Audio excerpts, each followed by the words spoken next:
The gas chambers of Auschwitz were the ultimate consequence of the theory that man is nothing but the product of heredity and environment, or as the Nazis liked to say, of blood and soil. There could be a real danger if we try to separate life from God.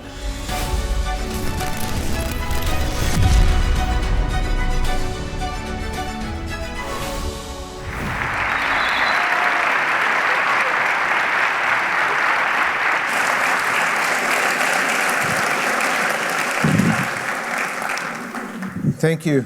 I really enjoyed my time at Purdue. I came here in 1981. I was 21 years old, and I was engaged to a young lady that I had met at Syracuse, and we got married in May of '82, and I brought her out here.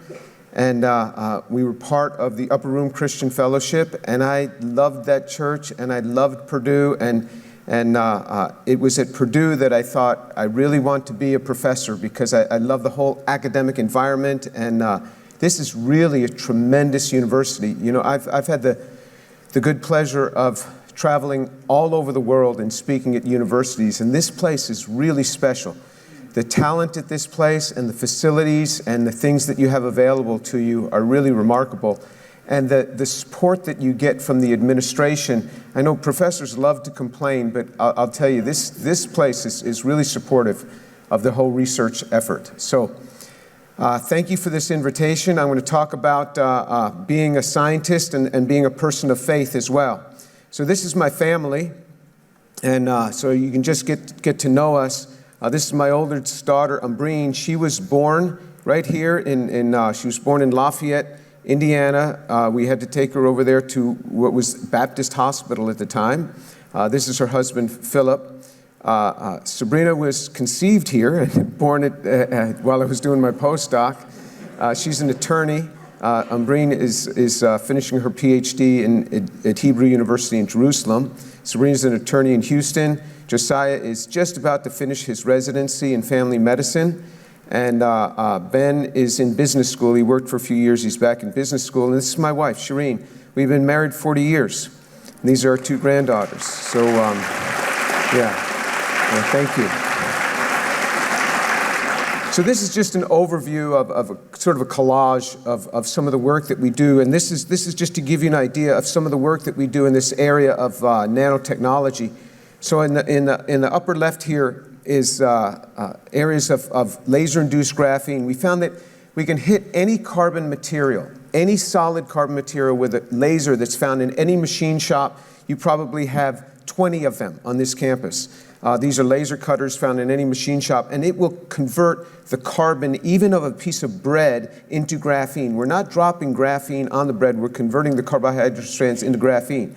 This is a coconut that's been made into a supercapacitor. This is polyimide. And this is going to spawn at least 5 companies. The first product from this is actually on the market, and it's called the viral wall. It looks sort of like a speaker, but what happens is it's drawing in the air from both sides. It filters out 99.9% of the SARS-CoV-2 virus in each pass, gives an occasional voltage pulse which heats it up and destroys the virus, and fresh air blows out the top, so you have a virtual shield of graphene between the two sides of the table. So this is being manufactured in China and doing quite well. So this is two-terminal memory that's made out of silicon oxide two-terminal memory.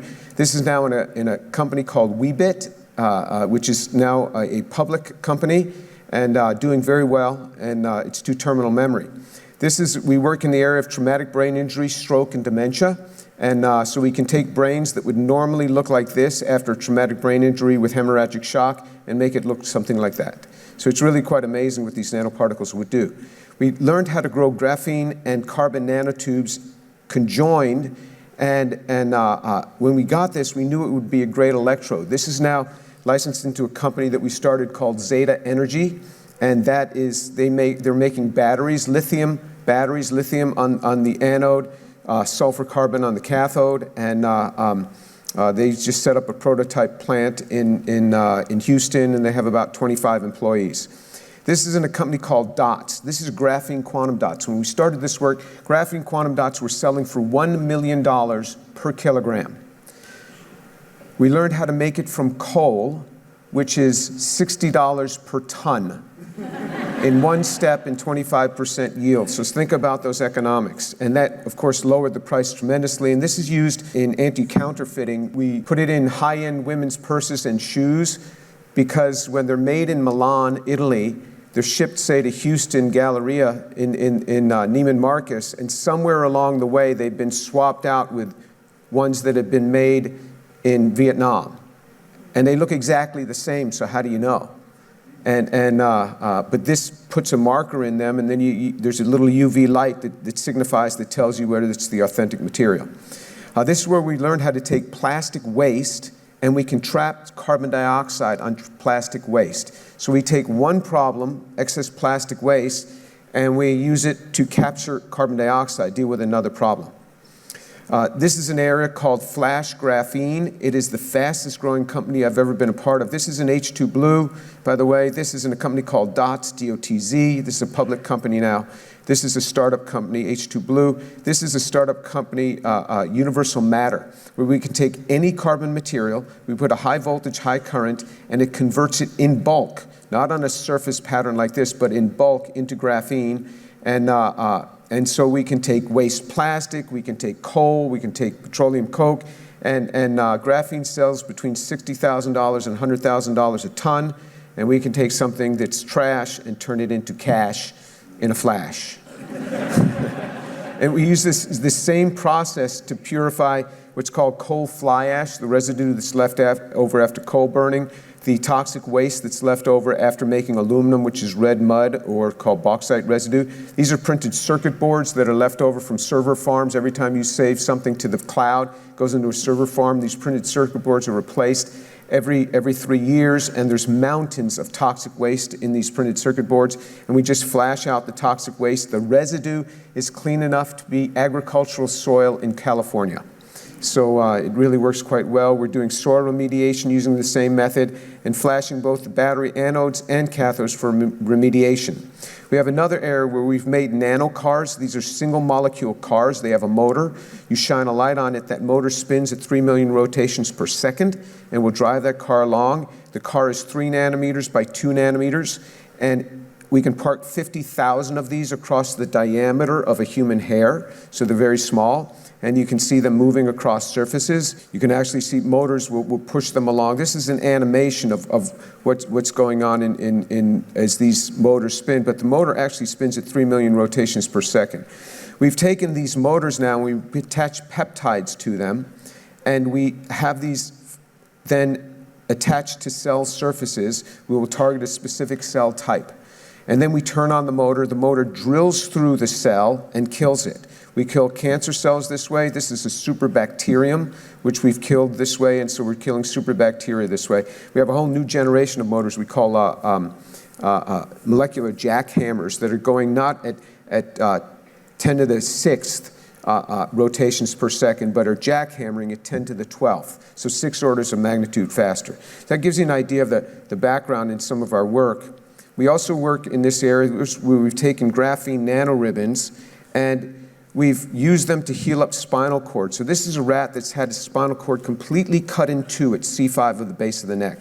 We put 1 drop of graphene nanoribbons. It's a 1% solution in polyethylene glycol, and then the brain starts remapping the connections. And then after 2 weeks, the rat gets up and starts walking around. Scored an 18 out of 21 on a mobility scale. 21 is optimal mobility. And so after 2 weeks, it starts walking. And then you'll see her after 3 weeks, where she can start running after 3 weeks, and scored a 19 out of 21 after 3 weeks. So there she is at 3 weeks after surgery with a completely cut in two spinal cord. And so it'd be great if we could make the lame walk, the blind see, and the deaf hear. And the poor have the gospel preached to them. And she even tries to run away, so she's really doing quite well. All right, so that's the background on that. How did I become interested in chemistry? Well, I wanted to be a New York State trooper. And what happened was I couldn't get into the academy because in those days, if you were colorblind, and I'm colorblind, you couldn't get in the academy. I'm not sure it would keep you out of the academy right now, but at the time it did. So I thought I would study forensic science because I was colorblind, but I could work in a crime lab. I studied forensic science, but I took my father's advice. I was 17 years old, and it amazes me to this day that I took his advice at 17 years old. But he said, why don't you just get a general chemistry degree, and then you can specialize after that. So I took his advice, and then I took organic chemistry in my sophomore year, taught actually by Professor Negishi when he was at Syracuse University, and I just loved it. I mean, I fell in love with this, and I saw molecular structure and everything. What I would do on Friday nights, when everybody else was doing something else, I would find an empty classroom on campus, and I would work all the problems in my organic chemistry textbook that were not assigned. And that's how much I love this stuff. And I know it's silly. It really is silly. But that's what I did on Friday nights as an undergraduate. Does science make faith obsolete? Well, science has never shaken my faith. Never. And William Thomson, who's also known as Lord Kelvin, he was a physical chemist, a physicist, and he is credited with the Kelvin scale of temperature scale. You've heard of the Kelvin scale. And he wrote this: I've long felt that there was a general impression that the scientific world believes science has discovered ways of explaining all the facts of nature without adopting any definite belief in a creator. I have never doubted that impression was utterly groundless. He also, and so science strengthens my faith in what Kelvin has written is, the more thoroughly I conduct scientific research, the more I believe science excludes atheism. If you think strongly enough, you will be forced by science to belief in God, which is the foundation of all religion. I think that as a believer, as someone who believes in God and also a scientist, it adds a level of excitement. And I'll share some of that personal story in a moment, but here this is Ronald Ross. Ronald Ross discovered that malaria parasite lives in the stomach of the mosquito. He was working in India, and it's a great story to read. He was actually a physician, but he was working as a scientist in India, and there was this theory that it was the aroma from swamps was causing malaria. And he had this hunch that it was coming through mosquito transmission. And on the night of his discovery, he had one remaining eyepiece for his microscope, and he couldn't turn the handle because the thing had frozen from all the sweat that dripped over him. And he couldn't use any servants to fan him in India because it would blow away the mosquito parts. And on the night of his discovery, he wrote this. He wrote a poem to his wife, and it says, "This day, relenting God, hath placed within my hand a wondrous thing, and God be praised at his command. Seeking his secret deeds with tears and toiling breath, I find thy cunning seeds, O million murdering death. I know this little thing a myriad men will say, O death, where is thy sting, thy victory, O grave?" As a believer, when we come up with things, when we come up with new discoveries, it's just this ability to thank God for revealing this thing to us. And so I'll tell you a little story. And November 3rd, 1993, I was staying in the Purdue Memorial Union, just right across the sidewalk here. And I had been invited back. I started as an assistant professor in 1988. By 1991, I had gotten tenure. By 1992, I was an associate. I was promoted to full professor. By 93, I was a chaired professor, and I was invited back to Purdue to give a talk. And as I do before every talk that I give, I was on my knees that morning praying, and I was asking God to really bless the talk. And I was reading in the scriptures because I have a habit of reading, which has been my habit since I was an undergraduate. For 45 years, I've had this habit of reading the Bible from beginning to end. I start in Genesis chapter 1, verse 1, and I read a portion, and I read for a while, and I'm slow, deliberate, pensive, thoughtful reading, not trying to rush through this at all, just allowing God to speak to me through the scriptures, and I pick up where I left off the day before. Once I finish with Revelation 22, I start again. Same pattern for 45 years I've had.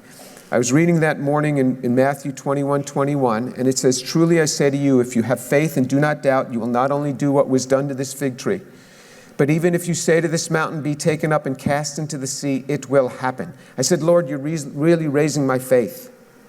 I pray that my chemistry seminar that I give today, that was in September 3rd, 1993, that I give today, will be the best seminar ever in that department. And I said, Lord, how am I going to know it's the best? The department's like over 100 years old.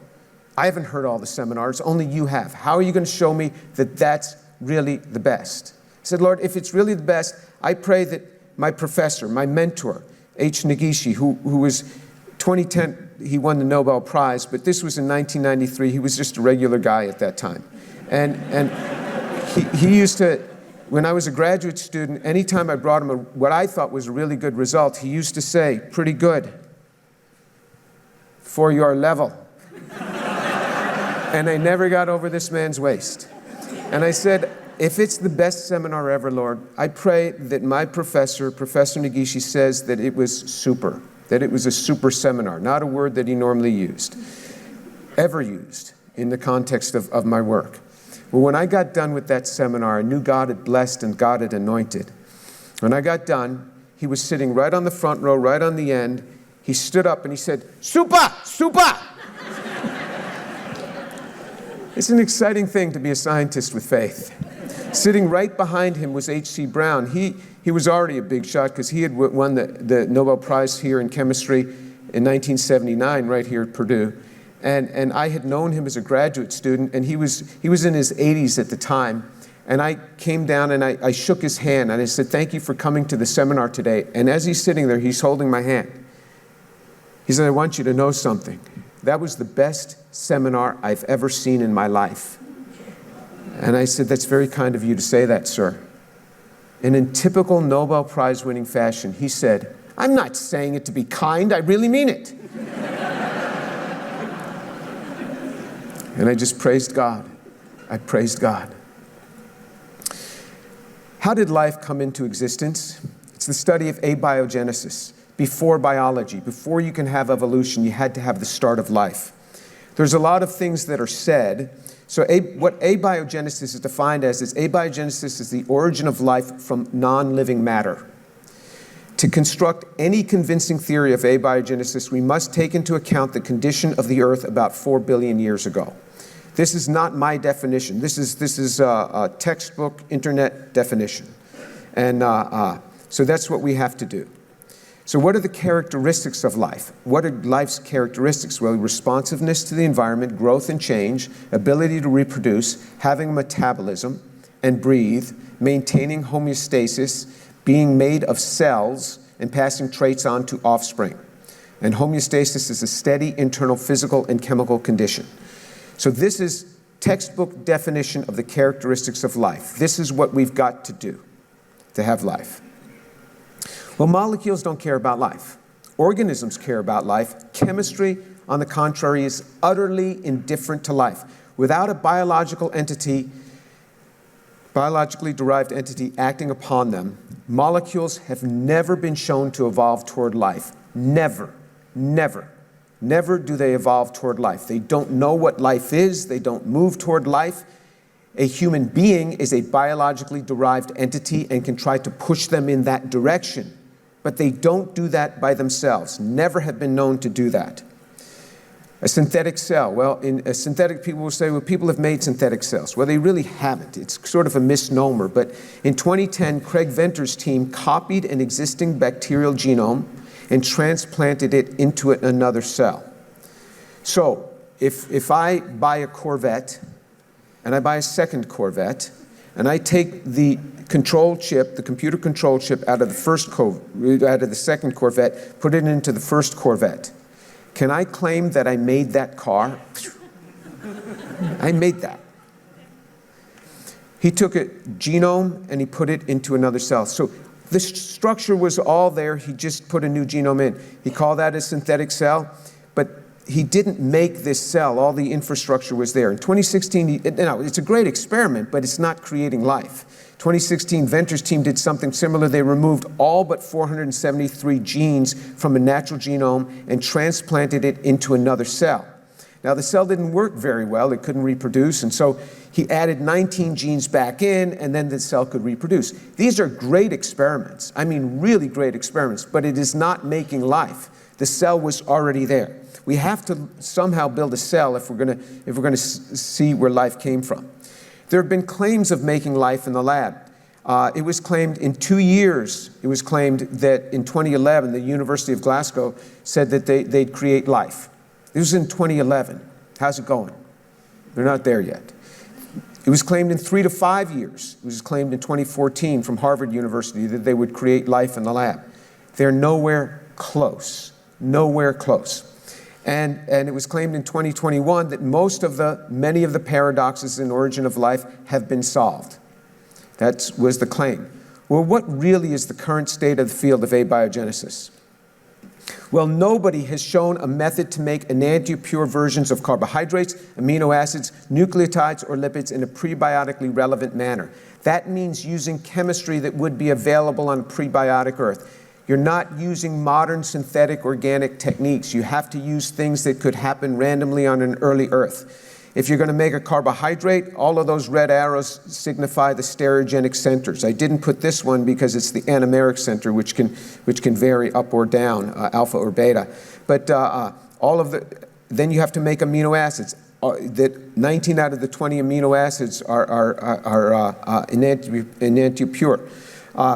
You have nucleotides, which you have to solve the sugar problem first because this is a carbohydrate, and then you have a phosphate and a base, a nucleobase, and every lipid has a stereogenic center in it, at least one stereogenic center in it. So nobody has even made the building block of the building blocks, which is what these are, using a prebiotically relevant manner. We're nowhere close to solving how to make a cell. Nobody has shown the mixtures found in meteorites or interstellar space could be useful for synthesis because they're mixtures. If you're an organic chemist, you know what I mean. You can't take mixtures of 100 different compounds and do your synthesis. There is no selection before you have a biological framework.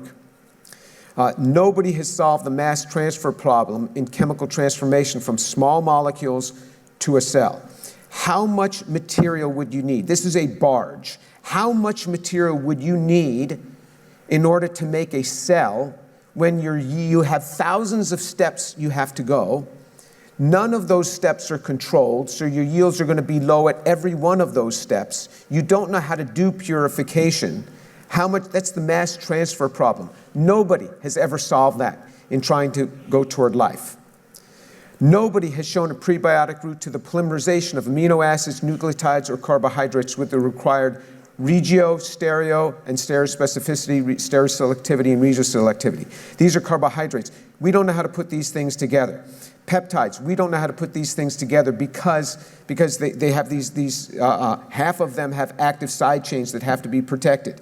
If we are making RNA, we don't know how to polymerize these things because you get 2,5 linkages, the 2', 5' linkage. You get branching. We don't know how to do this in any prebiotically relevant manner. We can't make the starting materials. We can't polymerize them together. Here's the carbohydrate problem. If you have just say DNA, you have A bases. Say you have 6 A bases. What are the ways that you can hook together those 6 A bases? One way, A. That's it. If you have 6 glucoses, 6 D-glucoses, how many different ways can you hook these together? It's over 1 trillion different ways because you have all these different tentacles. This hydroxyl could attach to that side, or this hydroxyl could attach. So many different ways, and they can be 6 open forms, closed form, 5-member rings, 6-member rings. The anomeric carbon can be alpha or beta, over 1 trillion different ways. These hook together one way. Enzymes do this, but before there were enzymes made by biology, how did these hook together? Nobody knows. Nobody has solved this problem. We are utterly clueless. Without carbohydrates, you can't get a cell. Every disorder in a cell, if a cell has a disorder, it can always harken back to a carbohydrate problem. The amino acids, half of them have active side chains that you would have to protect in order to get any polymerization, and the carboxyl group has to be activated. We don't know how to hook these peptides together without protection. And some recent work came out of Purdue, out of the Cook's lab, which is really amazing. But he didn't use any with the active side chains. So you totally load the system. You say, hey, look, I made a dimer. And it doesn't matter. If you haven't dealt with these ones in red circles or the ones in dashed circles, if you haven't dealt with the ones in circles, it's not real. These are the hard ones to do. Nobody solved this problem. In DNA, the phosphate has to be activated. You have to have the phosphate made into a leaving group in DNA or RNA. This is for RNA. In DNA or RNA, you'd have to activate this group. You get the 2,5 linkage problem. So again, it's the tentacle problem in RA. You get branching. None of this has been solved. None of the polymerization has been solved. The other thing is time is the enemy. People will say, well, you know, there were billions of years. In billions of years it can happen. No, in billions of years it definitely would not happen. Ask your colleagues who do synthetic chemistry, what happens if you leave the reaction too long? They will monitor that reaction. If you don't stop that reaction, when your material is optimized, it starts going down. Under the very conditions that they form, they often decompose, and that's definitely the case with carbohydrates. They will decompose. And so, for example, the half-life of D-ribose with calcium hydroxide is 291 minutes, which is 5 hours. In other words, it's optimized after 5 hours. After 5 hours, the yield starts going down. If you add colmenite, then you can keep it for about 2 days. But this is the twinkling of an eye when we're talking about geological time frames. So in other words, if some ever formed, it immediately goes bad under the very conditions in which it forms. Nobody's solved the code problem. Even if you did have the polymers of these, what about the code? DNA is a code. It is a prescription for RNA to then match up with and then start making the little nanomachines that are of life, which are enzymes, which build our bodies. That's why you eat a bagel this morning and by this afternoon it's a part of your ear. How did that happen? How did that happen? It's because we have little nanomachines called enzymes that break this thing down and then they reconstruct it where a cell needs to be reconstructed or something. It's amazing. All this has a code. Why is it when two parents are tall, their child is tall? Why is it? Before 1952, we didn't know where any of that information was stored. But when they found out that the code is stored in DNA, now we know. But what gives the code? So just randomly connecting bases aren't going to give you the code for it. Nobody knows where the code came from. Everybody says, well, the cells were very simple back then, very simple. Well, how simple could they be? Well, biophysicists have calculated how simple a cell could be. And it has to have all of these systems: DNA replication, repair, restriction, modification, a basic transcription machinery, amino acyl tRNA synthesis, all of these. And it's such a basic cell, it has to get exogenously, all 20 amino acids have to somehow come in from the outside. How many of these have been made by origin of life researchers? Zero. None. None. Not even close to making a cell. None of these structures has been made. So these claims of we'll have life in 2 years, we'll have life in 3 to 5 years, there's no way. The other thing is what I learned at Purdue. What I learned is that this hand in glove, that enzymes were like a glove, and a substrate would come in, and because of this handedness, it would fit in a certain way. We know that that's only a partial story. Everything had to have been enantiomerically pure at the beginning of evolution. Before a cell could have ever gotten started, you had to have enantiopurity. It's not like this could have evolved later on. It can't, because the cell never could have gotten started. We now know, because of chiral-induced spin selectivity, if you go in through an anti-parallel surface, for example, with hydroxyl radical, you get hydrogen peroxide. If you go through a parallel surface, you get oxygen and proton. Every time there's a reaction, there's an electron transfer, and these are spin valves. They go through a chiral environment, and only the one with the right spin goes through. And this is why a cell does not burn up. This computer puts out much more heat, much more than my brain puts out, because my brain is controlling the spin of the electron. This is something we've only learned in the last 20 years. Nobody has explained the requisite interactomes. So if you take a simple yeast cell, just a simple, not even a human, simple yeast cell, just think of the protein-protein interactions. they're non-covalent interactions, how they line up next to each other. These have to line up in order to get information transfer through them. It transfers at near the speed of light. It's called electrostatic potentials. These have to line up right. When a cell divides, it takes this and it splits it on the two halves, and the cell will divide between them, and it keeps passing this information of this order. How many ways can just the protein interactions in a simple yeast cell? 10 to the 79 billion. Here's our math professor. That's a big number, isn't it? This is a crazy big number. It's a 1 with 79 billion zeros after it. That's how many combinations there are. It's got to be right to work. Nobody knows how that thing is solved. That's called the Leventhal 2.0 paradox. And the number of elemental particles in the universe is 10 to the 90. All right, so you see how big a number that is? We have no idea how this thing is done. So what happens is we are not getting closer to solving this. We're getting further away every year. Not because the cell is changing, because we learn how amazing a cell is. So the target's moving further away. Yeah, we might step a little bit closer, but this thing is screaming away at the speed of light. So the goalposts keep moving away from us. We don't know. Now, I would never say that we will never know. I have no idea. If you asked a person in the year 1500, will we ever have space flight? I don't know. How could they know? But if they had said, well, you know, in about 400 or 500 years, they'd have been about right. I don't know what's going to come in 400 or 500 years, but I can tell you we are nowhere close today. It's not going to happen in 2 years. It's not going to happen in 3 to 5 years. It's not going to happen in 25 years. We don't know how to make life. Nobody has come close to synthesizing or even suggesting how to synthesize the simplest of cells in a modern lab. Not even under a rock, not even in a pool. Just tell me, how would you do it in your lab? And if you gave people the 4 classes of chemicals, and you can give them 100 million years, which is where the cooling of the earth occurred from the heavy bombardment to where we see life, it's under 100 million years. So life sprang up just instantly, essentially instantly, when we're talking about geological time frames. Even if you give them the age of the universe, 14 billion years, we have no idea how this could happen. If you give them and you say to any origin of life researcher, I'll give you all 4 classes of molecules. Not only will I give you, so I'll give you that. So here's all 4 classes of molecules. You can't make these? No problem. I'm a nice guy. I'll give you that. I'll provide that. Now just build me a cell in your modern lab. They'd look at you, you're crazy. Okay.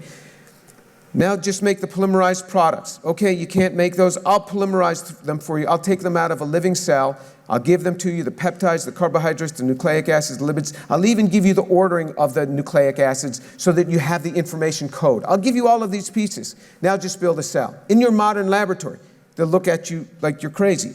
A Nobel Prize awaits you if you can do that. Surely you know more than a mindless early Earth. We have no idea how this thing could have started. No idea. You may say, well, aliens come and placed it here. I'm fine with that. That may have happened. But we're not talking about that. We're talking about origin of first life. Where did the alien life come from? Origin of first life. We have no idea. Here's the hope that I see, because what happens is that for people like me that don't buy into the consensus that you get a foremost reaction and cells started forming, people like me that they get upset with me, and because I point these things out. But here's the hope that I see. Science is self-correcting. That science will correct itself. While the older generation of researchers is intent on ostracizing and penalizing those who do not conform to the current scientific consensus on origin of life proposals, the younger generation has a deeper sense of social fairness and justice, and they are less impressed with conformal academic fluff. That is what I see. And I think that as younger generations come in, they'll start saying, hey, we don't understand this thing either. The emperor has no clothes. Here's what Max Planck said. We have Max Planck, Planck's constant comes from him. He says, a new scientific truth does not triumph by convincing its opponents and making them see the light, but rather because its opponents eventually die. And this is what I think is really going to happen. All of these origin of life researchers are going to die, and their students are going to die, and then some light will be brought into this. Is there a problem of origins without a God? Is there a problem? Well, Viktor Frankl was an Auschwitz survivor, a neurologist and a psychiatrist, and he wrote in The Doctor and the Soul, If we present man with a concept of man which is not true, we may well corrupt him.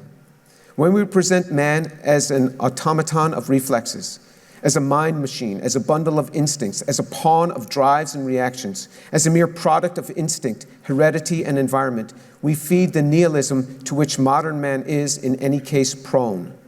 I became acquainted with the last stage of that corruption in my second concentration camp, Auschwitz. The gas chambers of Auschwitz were the ultimate consequence of the theory that man is nothing but the product of heredity and environment, or as the Nazis liked to say, of blood and soil. I am absolutely convinced that the gas chambers of Auschwitz, Treblinka, and Maidanek were ultimately prepared not in some ministry or other in Berlin, but rather at the desks and lecture halls of nihilistic scientists and philosophers. There could be a real danger if we try to separate life from God. This is what Viktor Frankl is saying. How did I come to faith in Jesus Christ? Here's my story. I went to college at the age of 18, come from a Jewish home in New York City. I went to Syracuse University. I was doing laundry in August of my freshman year. It must have been my first load of laundry I have ever done in my life, because my mother always did it for me before that. And I'd never done laundry before. So I'm sure I was figuring this thing out. And I started talking with a guy in the laundry room.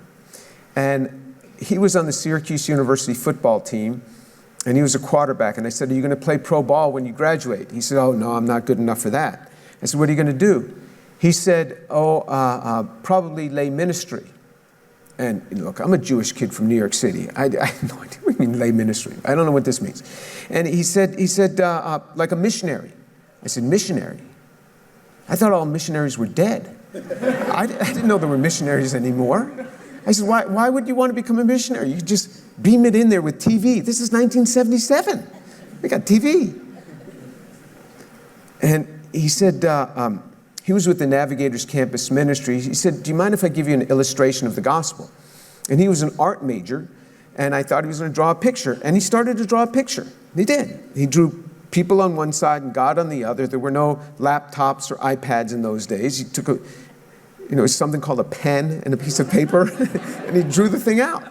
And he opened up the Bible, and he had me read this verse. He said, "Could you read this verse for me?" And I said, "For all have sinned and fall short of the glory of God."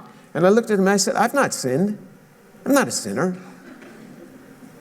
And I know that sounds incredible to say something like that, but in modern secular Judaism, that's not an incredible thing to say. I look back on that and I understand entirely why I said that, because we didn't view little things as sin. It wasn't until I became a Christian that I realized, oh no, every thought is a sin. Oh no. I was blissfully unaware. I was just enjoying life. I didn't know that all these things were sins. And I thought you had to hurt somebody. You had to rob a bank. And I said to him, "I never robbed a bank. I never killed anybody. How could I be a sinner?" And then he had me read another verse.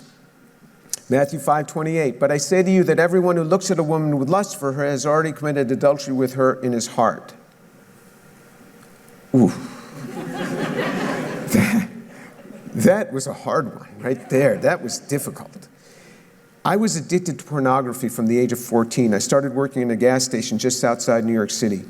And it was on the highway, so there was a station on each side of the road. I worked both sides. They were owned by the same owner. My first job was cleaning the parking lots and cleaning the restrooms. And these salesmen would throw away their magazines on Friday nights on their way home from their sales week. And I got such a stash of magazines. We never had these in my home. If my father had had them, I'd have found them. Kids pick through everything. We didn't have these in our home. And I became addicted. By the age of 18, I didn't think anybody knew. But for those of you who've ever had an addiction, you know how compelling this can be in life. And I read this verse, and it was like I got punched in the stomach. How on earth did this guy know? And the other thing is, why should I even care? Why should I even care what Jesus said 2,000 years ago? I thought Jesus had to be a Christian. Who knew Jesus was a Jew? I mean, who knows that? Did you know Jesus is Jewish? How many people know that? I thought he was Christian, for sure. But it hit me. The words of Jesus have enormous power. It hit me. It was like I got just punched right in the stomach. And he had my attention. Everyone who looks at a woman with lust for her, I was so engrossed in pornography, I could not look at a woman any other way. I didn't look at a woman any other way. And he's committed adultery in his heart. I was enough of a Jew. I went enough times to the synagogue to know what adultery was one of the 10 commandments. That was wrong. But in my heart, you're getting at my heart. Everything I had known as a Jew was now, Orthodox Jews know this, so I don't mean any offense toward my Jewish brethren. Orthodox know this hands down. I was secular, so Orthodox Jews, you know me, I'm secular. Secular, we don't know anything. But I thought, how can it be in your heart? Then he had me read another verse, and he drew this arrow pointing down. And it says in Ephesians 2:8-9, "For grace you have been saved through faith, and that not of yourselves, it's a gift of God, not as a result of works, so that no one may boast. For by grace," I said, what's this word mean, grace? He said, it means it's an undeserved gift. You've been saved. I said, what's saved mean? He said, it means you can forever be with God. By an undeserved gift, you can forever be with God through faith. Faith? Faith? This is something in my heart. In the last slide, something I did with my heart made me an adulterer. Something I do with my heart can get me saved. And it's not of yourselves, it is a gift of God. It's not a result of works so that no one may boast. Look, as a Jew, what I knew is that you worked to get God to be pleased with you. You put on your kippah, God will be pleased with you. You say this prayer, God will be pleased with you. You go to synagogue on Saturday, God will be pleased with you. And here it says, it's not a result of works. It's a gift. It's not of yourselves. This was all new to me. And he said, your good works aren't necessarily bad, but they're insufficient. They'll never get you across to God because he's perfect, you're not. And he said, read this verse. "For the wages of sin is death, but the free gift of God is eternal life in Christ Jesus our Lord." The wages of sin. This is not a gift. This is something you earn. The wages of sin. What do I earn because of my sin is death? I said, what do you mean death? He says, that means you're forever separated from God. The wages of sin is death, but the free gift. There's the idea of gift. The gift of God is eternal life in Christ Jesus our Lord. God is handing me a gift. In order to get this gift, I got to receive it. If I don't, no, I'm good. It's not for me then. I've got to receive this. But God demonstrates his own love toward us in that while we were yet sinners, Christ died for us. He demonstrates it. He demonstrates it. He doesn't just merely say, I love you, but he demonstrated his love in that while you're a sinner, he gave his life for you. The death that you were supposed to die, that wages of sin, he said, I'll do it for you. Jesus said, I'll do it for you. And while I was yet a sinner. So in other words, he doesn't say, you clean yourself up, you fast for 5 days and don't sin for a while and then come and talk to me. No, he says, in the state you're in. Romans 5:6 says that Christ died for the ungodly. This is a faith for ungodly people. This was perfect for me. If you are godly, go get your faith somewhere else. Christ died for the ungodly. He had my attention. Romans 10:9, that if you confess with your mouth Jesus is Lord and believe in your heart that God raised him from the dead, you shall be saved. You will be saved. There's two parts here. You confess with your mouth that Jesus is Lord, and you believe in your heart that God raised him from the dead, and you will be saved. How on earth can any thinking man or woman, any educated person, believe in a resurrection from the dead? I mean, how can that be? How can that be? This is a hard one. If these guys were just trying to start a new religion, they would never have said this. They'd just say, you got to believe Jesus loved children. Okay, I believe it. This is a hard one. You got to believe Jesus rose from the dead. Has anyone ever seen somebody dead for 3 days come back alive? I didn't think so. Neither have I. This is a hard one. We have no data points on this. How can you believe this? But this is the fundamental right here. And it's really amazing what happens. When Jesus rose from the dead, it wasn't just on a foggy night. He appeared to people over and over again. He appeared to people. Thomas wasn't there in his first revealing to the group of disciples, but they said, hey, Thomas was one of the disciples. He said, we've seen the risen Savior. Thomas was like, come on. No way. Look, it's an imposter. It's a look-alike. Somebody's dressed up, you know, long hair, beard. There's so many of them running around, put on a white thing.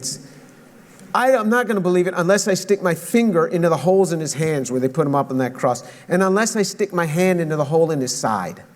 Because when Jesus was on the cross, they wanted to be sure he was dead. No one's ever come off a Roman cross alive, ever.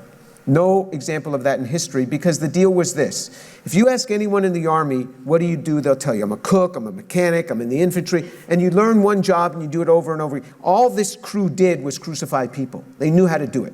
If anyone ever comes off the cross alive, they have to go up in his place. All right, so no one's ever coming off a cross alive. They wanted to be sure Jesus was dead because he died pretty quickly. He died within 6 hours. And he died because of the extent of his scourging, his pre-crucifixion. But in any case, they wanted to be sure he was dead. After a while, they said, let's just make sure he's dead. He'd been dead a while. It says that a Roman soldier thrust his spear into his side. So Jesus is up high on a cross. A Roman soldier's spear is 6 to 8 feet long. It's quite long. So he's thrust. Now, if you gave me a spear and you asked me to kill somebody, I'm sure I could figure it out, but it'd take me a few tries. I don't know how to do it. I've never been trained. But if you're trained, you know how to do this. So these guys are trained. So they thrust it in, they turn it 90 degrees, yank it out, and it says blood and water gushed out. Jesus had been dead for quite a while. So what happens is you get coagulation of the blood, of the plasma, and then you get an aqueous phase. And so you get blood and aqueous phases separate. And so these two different phases were coming out, which tells us he's been dead for some time.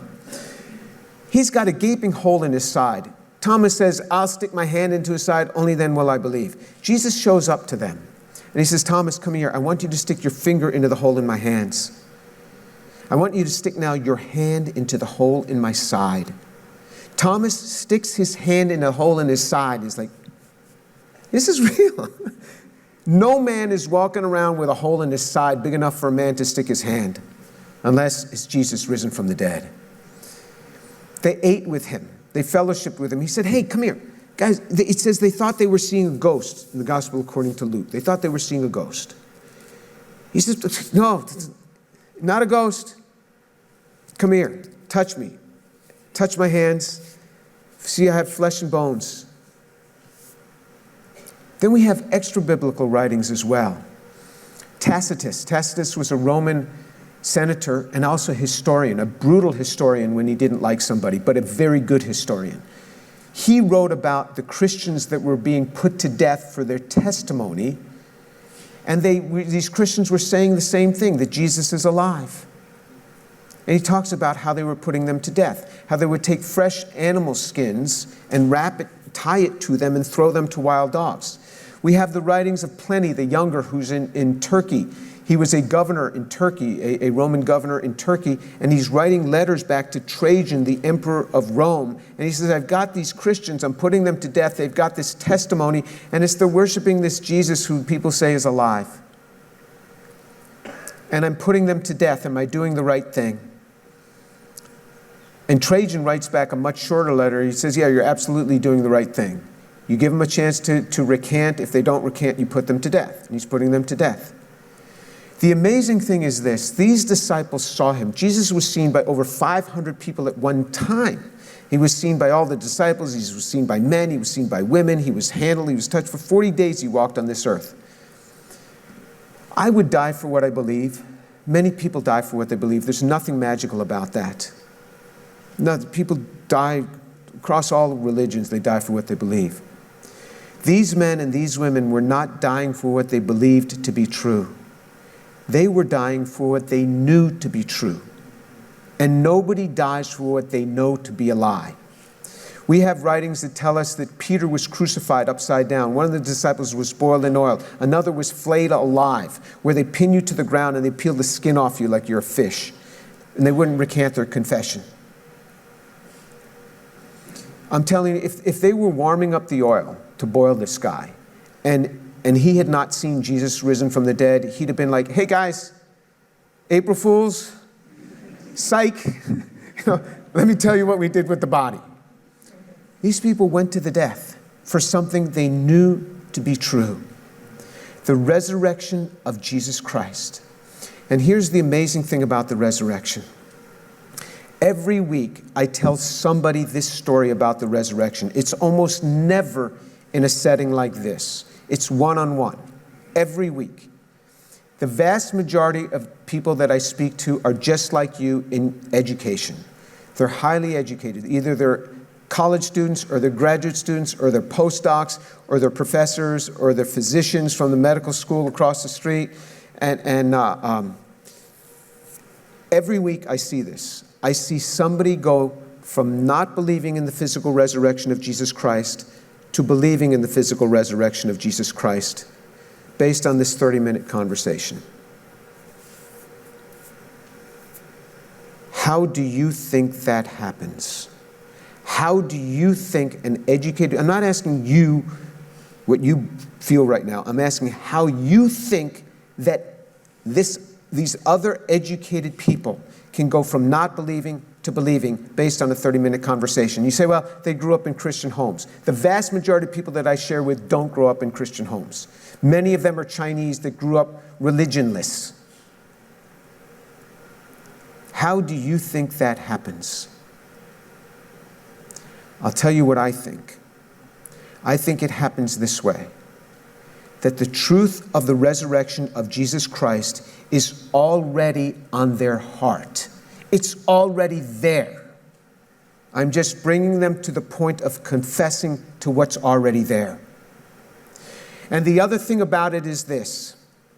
I think the truth of the resurrection of Jesus Christ is already on your heart. It's already there. And do you know what makes me say that? It's because you are here. If the truth of the resurrection of Jesus Christ were not already on your heart, I don't think you would have bothered coming here. It's Saturday night, man. I got people to see, places to go. You wouldn't be here. There's something stirring on your heart already. The truth of the resurrection of Jesus Christ is already there on your heart. I'm going to pray right now. Right now, I'm going to pray. And I want you to pray with me. So, if you are a believer in Jesus Christ and His resurrection, I want you to pray out loud, repeating with me. It's a prayer right around this Romans 10:9. If you are not a believer already in Jesus Christ and His resurrection, I want you to pray with me right now out loud. Because something will happen in your heart. Something will happen in your heart. And it's going to be this. This will get you to God. What happened to me was on the night of November 7th. He shared with me in August. November 7th, I'm alone in my room, room 1812. I attended a Bible study a few times. And between August and November, I got down on my knees. I was all alone. The door to my room was shut. And I said, Lord, come into my heart.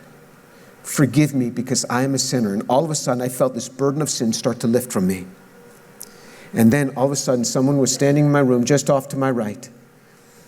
And I was already on my knees. I turned, I looked. I couldn't see anybody with my eyes, but the presence of God was so strong. Jesus was standing in my room. My face went down to the ground, and I'm just crying. And I felt no fear, just love being poured out. Love, kindness, forgiveness. I felt totally clean, and I was just enjoying His presence and just weeping like a baby. I don't even know how long I was there.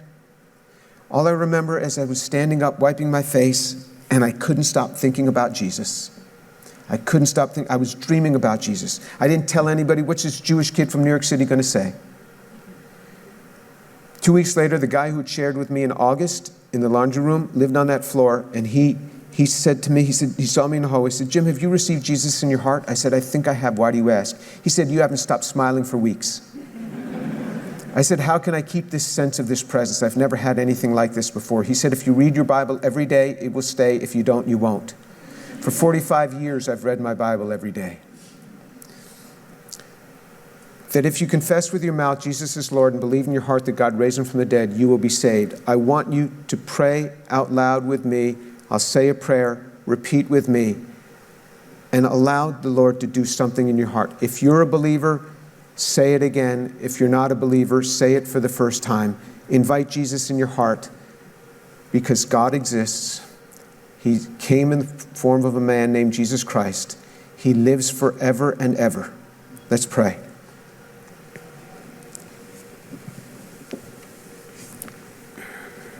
Repeat after me. Lord Jesus, forgive me, because I am a sinner. Thank you for dying for me. I believe that Jesus is Lord, and I believe that he has risen from the dead. Thank you, Lord Jesus. Fill me with your Holy Spirit, and let me live for you. In Jesus' name, amen. And Lord, I pray that you would come upon these people, for those who have prayed this prayer and really taken hold for the first time in their life that Jesus has really risen from the dead. Father, I pray that you draw them into a depth of relationship with you, that you draw them into that depth of relationship. The grace of God be upon them, I pray. The grace of the Lord Jesus Christ. Father, let them know your love. And Lord Jesus, I pray that even tonight they would sense that peace that I sensed in 1977, November 7th. That they would sense that peace and dream about Jesus. Lord, I offer them up to you for your glory. Amen.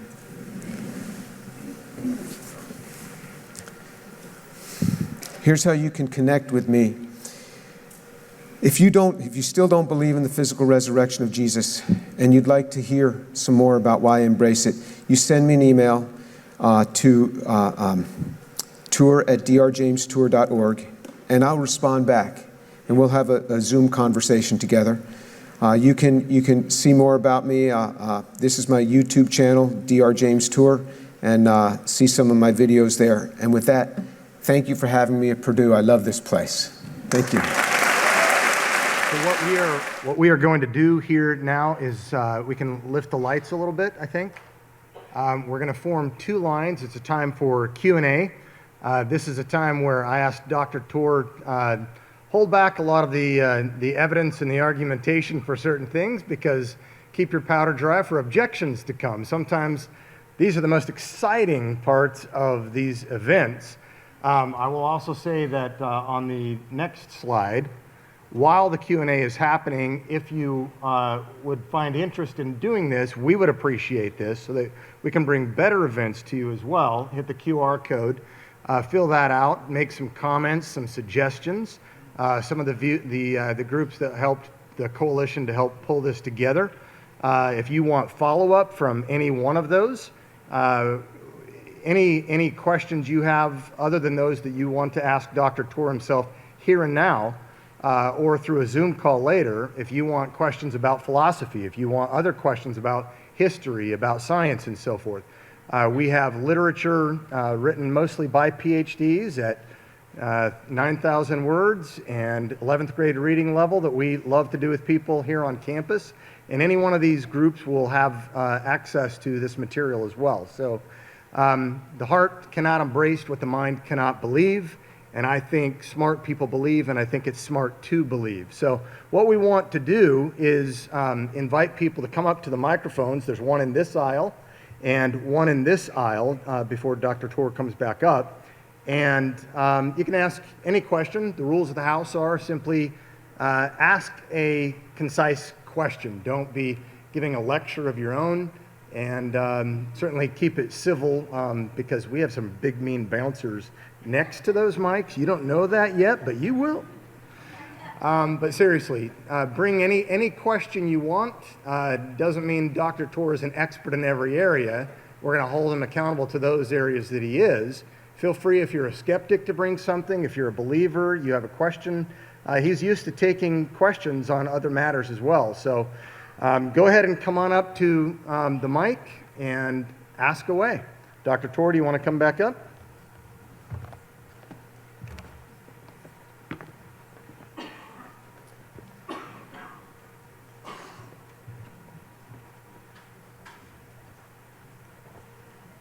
I know as a professor, let me turn this back on. I know as a professor, the first question is the hardest. So somebody bold usually has to ask the first question, and then people start coming. Hello.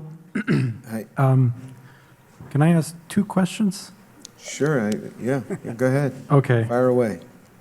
First, thanks for coming to talk to us. I am a believer already, but I have a couple of questions. So the first part, or I suppose the middle part of your talk, was about abiogenesis.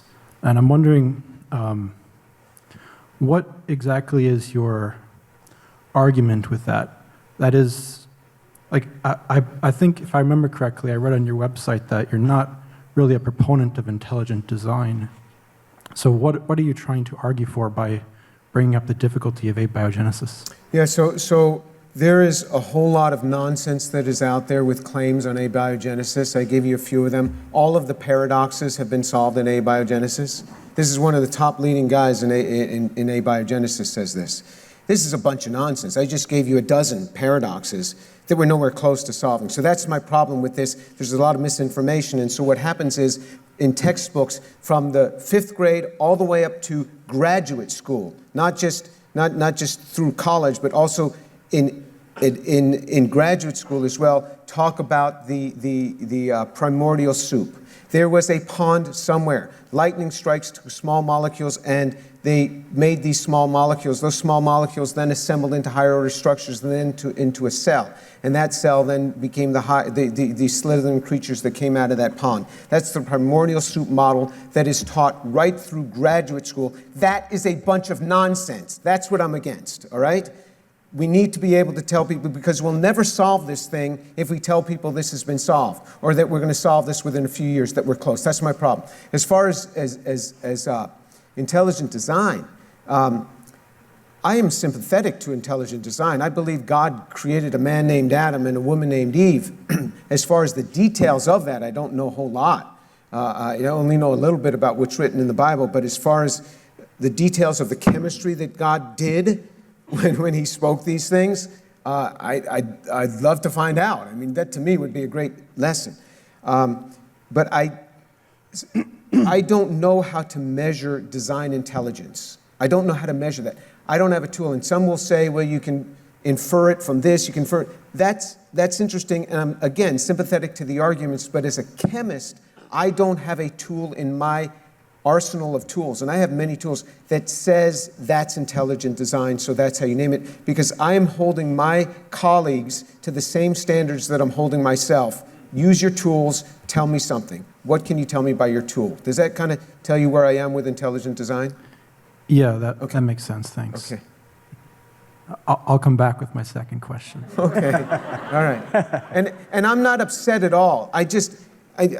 Forgive me if I come across too intense. This is just, I feel sorry for my wife. I mean, it's just yeah. Yes. Hi, Dr. James. Watch you all the time on YouTube, but my question is good to because have, we it's have... good to have a fan. Thank you. Watch. With this new quote-unquote discovery of Dr. Swamidass and the pre-Adamic races and all these things that him and William Craig are promoting now, what do you think about that, and what's your stance on that? If do you take a literal approach to Genesis 1, or because it's really hitting the Christian scene, if you will, pretty heavy. So Joshua is a good friend of mine, and I read his book very early on, and I had him on my podcast, and we discussed this. And people think that if I have someone on my podcast, I agree with them. Yeah, I watched it. So. Yeah, and I'm not sure that I agree with them. And I often agree with the last person with whom I've spoken. That's what often happens to me. But it's an interesting theory. I think that the real kicker on that, that he has in his favor is Romans 5:13. So when you conjoin Romans 5:13, and I've listened to even Messianic Jewish scholars try to interpret Romans 5:13, and they're utterly lost on it. Without taking the position like Joshua does, Romans 5:13 is very, very hard to understand. And Romans 5:13 says this, that prior to the law, the Adamic law, not the law of Moses, prior to the law, there was no sin. People were not held accountable to their sin. We cannot be speaking about the Mosaic law because certainly in the book of Genesis, plenty of people were held accountable to their sin. I mean, God even struck, a couple of young men dead because they didn't raise up children for in the brother's name.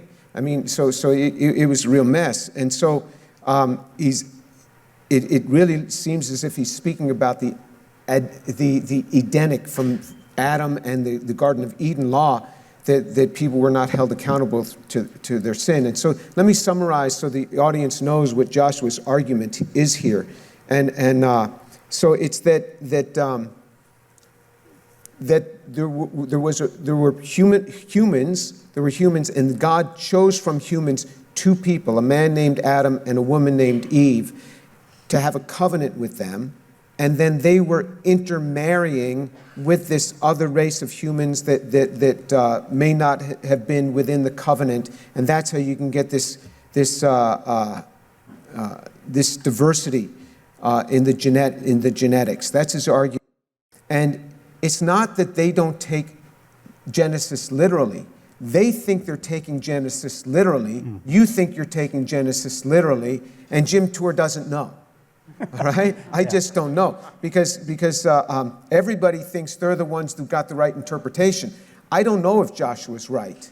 I don't know, but I am very careful about throwing away thousands of years of understanding that Adam and Eve were the absolutely first humans made but their argument is Genesis chapter 2 looks different than Genesis chapter 1. God made humans, and then God seems to make a garden and makes Adam differently than he makes these humans in Genesis chapter 1. That's his argument. And so, and again, I'm not saying I buy his argument. I'm just saying I think it's an interesting argument, and I think it's a good way to explain Romans 5:13, but I just don't know. And I'm not a theologian. I'm not a philosopher. I'm not a theologian. I'm just a chemist, so I can just play dumb on this one. Yeah, but yeah, I don't know good. if I answered your question, yeah, but I just don't know. Yeah. Okay? Thank you. All right. Yes. Hey there. My name's Cooper. I am a senior here at Purdue. I am in actuarial science, so I'm not much of an expert in all these physical science questions, so my question but your math is much better than mine. Hopefully it is. Hopefully it is by the time I graduate. But so I'll give you a break from all the physical science questions. But I am a believer in Christ. But the idea that you introduced tonight of that I hadn't necessarily thought about in depth before was that people are not generally willing to die for things they simply believe, but they would be willing to die for things that they know to be true in their heart. So my question to you is, in this day and age, what would you recommend steps that I and other people like me take to come closer to that knowledge of Jesus and knowing like 100% undisputable? Right. So Cooper, I'm sympathetic. Mm-hmm. It is very hard to believe 100% of anything. Mm-hmm. When I share with people and I bring them through that prayer, I will often say to them, I'm not asking you to say 100% certainty you believe. Even if you have 10%, even at 10%, let's pray together. Let's pray this prayer together. Because what happens is so Jesus said in John chapter 7, verse 17, he said that if anyone is willing to do my will, he will know of the teaching, whether it is of God or whether I speak from myself. If anyone is willing to do my will, he will know of the teaching, whether it is of God or whether I'm speaking for myself. It is as I obey Jesus, I believe him all the more.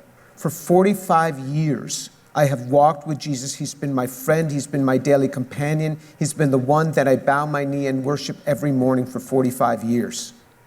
I trust him much more than I did in my first year of knowing him. And so what happens is you grow in that belief. Nobody can walk up and say, I believe now 100%. Even 10% is good enough. Like the man said, I believe, but help my unbelief in the Bible. And so God is merciful. God is understanding. So I would say that you start to follow the Word of God. Every day be in the Word of God. There are multiple places in the Word of God that talk about the blessings that you get by reading and meditating on the Bible every day. Psalm 1, Psalm 119, verse 97 through 100, Joshua chapter 1, verse 8 and 9.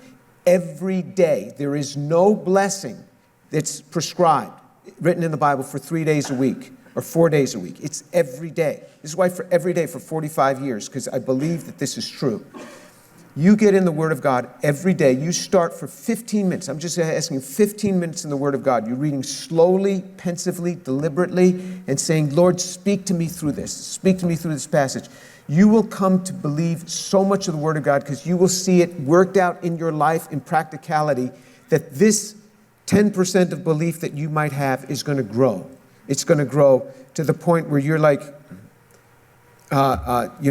bring on the flaying.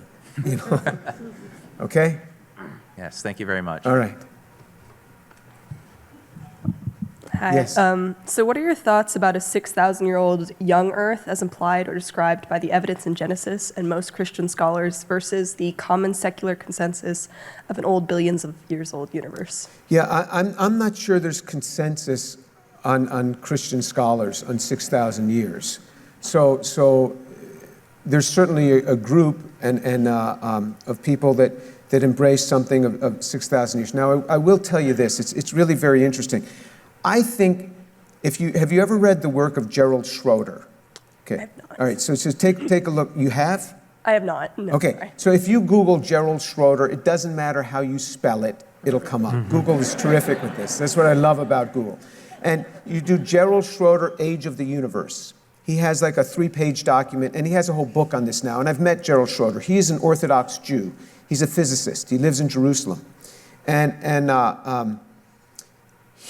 I think that his writings kind of unite the two camps, the old Earth and the young Earth. His argument is this.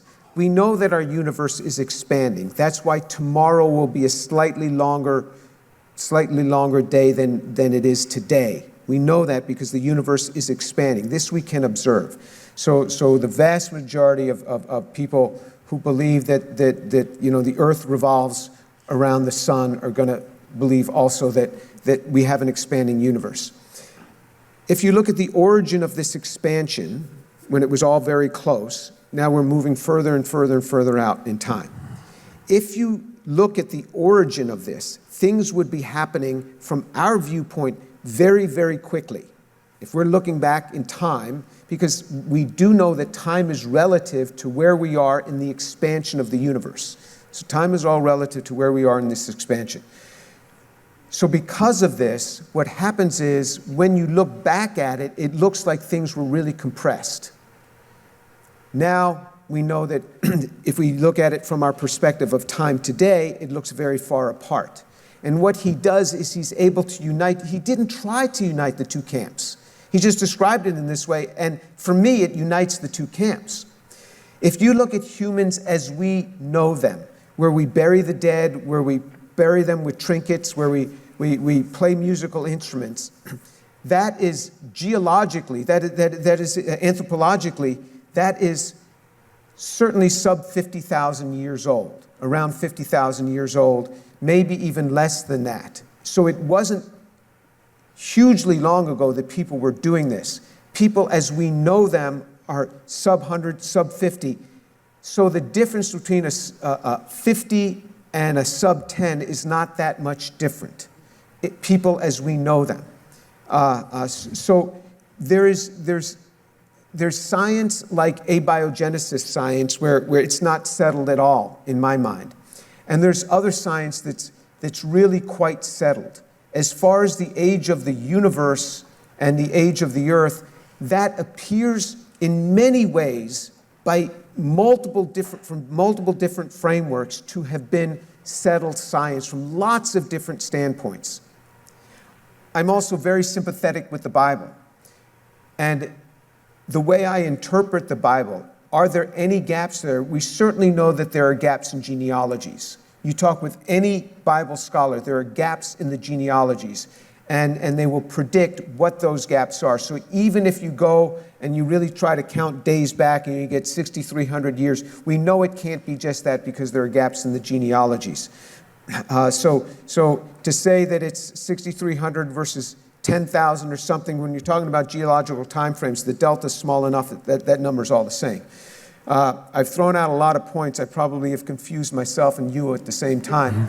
But you can see that I'm dancing around because I'm not taking a firm position.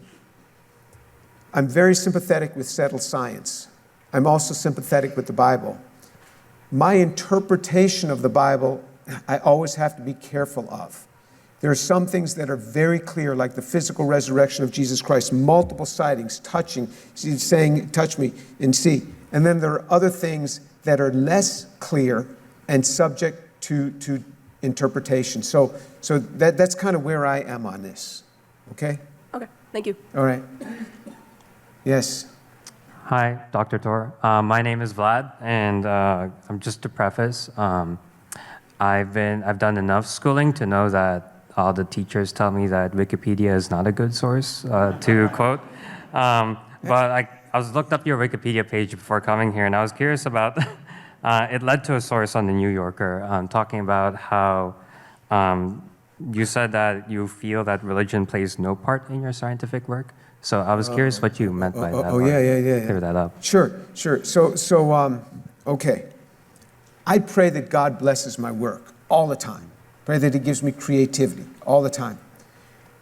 But when I pray that God, Lord, I pray that my reactions work today.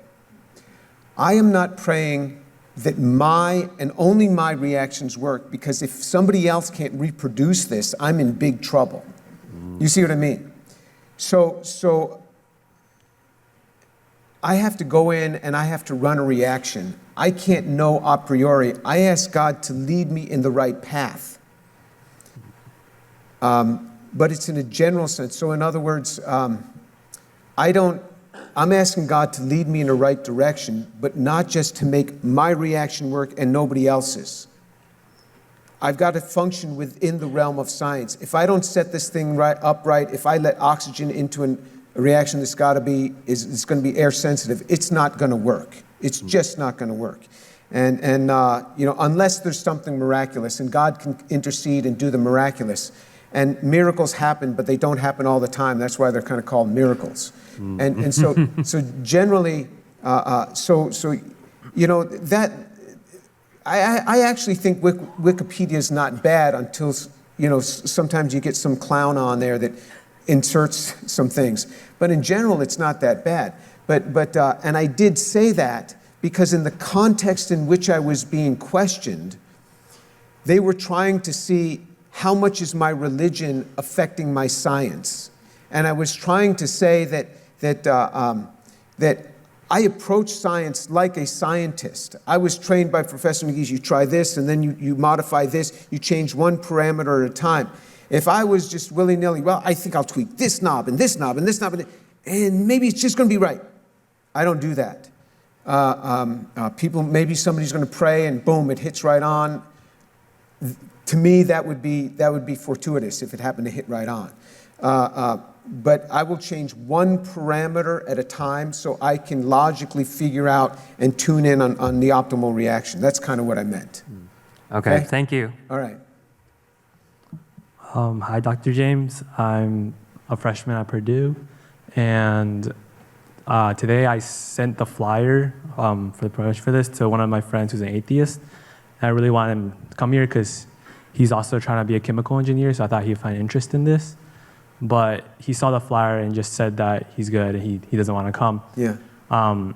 You told your faith story and how someone told you about the gospel, how would you, what steps do you recommend I take when I'm talking to him or just hanging out? Yeah,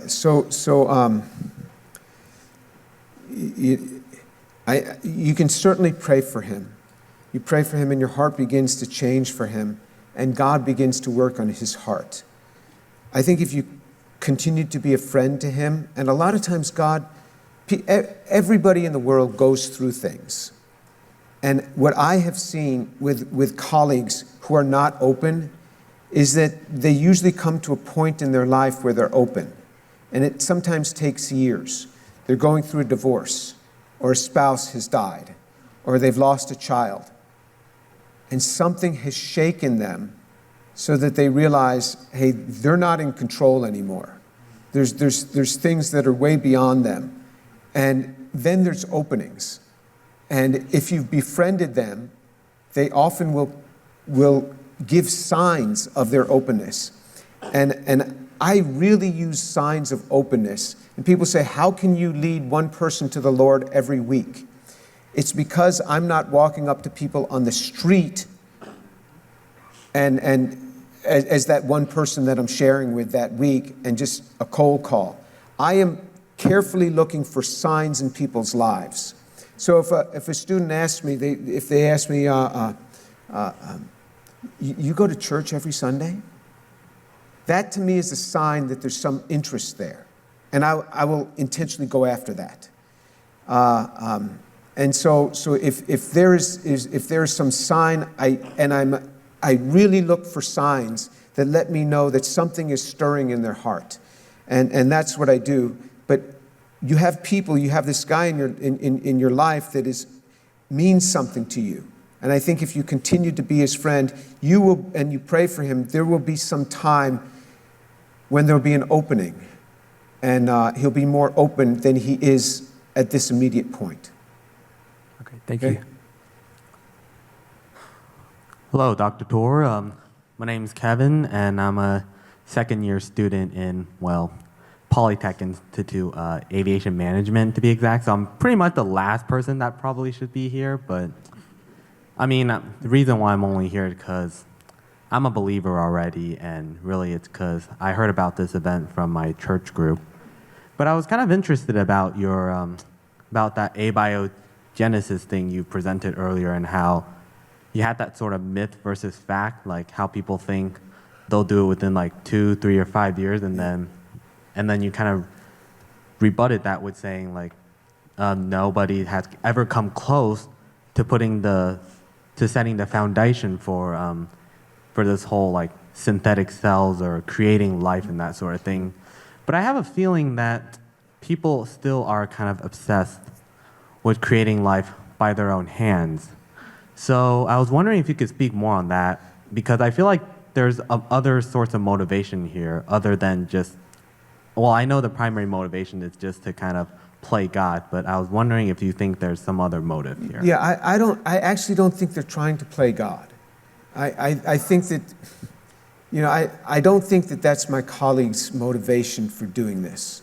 I think that they think they're much further along than they really are, and when I poke them, everything starts to wither around the edges. Somebody just has to poke them and to say, let me pinch you and just see, show you some of this reality. I'm not opposed to origin of life research.